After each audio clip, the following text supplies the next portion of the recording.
In today's video, I'm going to teach you how to translate and add multiple languages on Shopify. Whether you're reaching out to a global audience or just providing a more inclusive shopping experience, understanding how to add different languages to your Shopify store is a fantastic skill to have. So, let's get started. First, direct your attention to the bottom left corner of your Shopify dashboard, where you'll find the Settings button. Click on that. This will open up a new menu on the left side of your screen.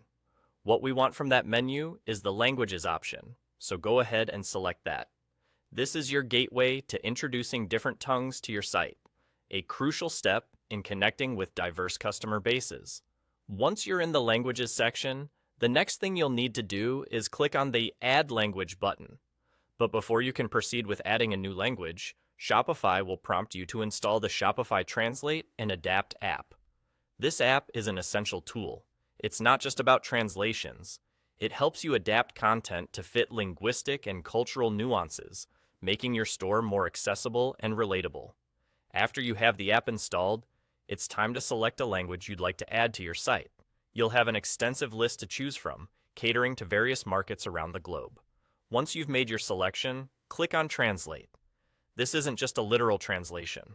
The app does quite a good job at maintaining the context and meaning, ensuring that your messaging remains intact across different languages. Here's one of the best parts. Shopify offers up to 2 free auto translations for your entire store, provided you're subscribed to a plan.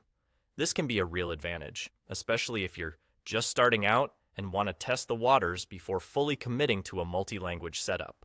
Now, make sure to click on eCommerce Auto Translate located at the top right of your screen. This will initiate the translation process, and in no time, your page will be translated into the language you've chosen. Keep in mind, the Auto Translate option is not only convenient, but also a time saver, allowing you to focus more on growing your business. Now that your content is translated, we're just one step away from having it live on your site. Head back to your list of languages. Choose the newly translated language and find the Publish option. Click on Publish to make your translated site live. This is the moment your store becomes accessible to new audiences. And there you have it. Adding multiple languages to Shopify is a straightforward process that can significantly enhance your store's reach and customer satisfaction. Thanks for watching, and happy selling!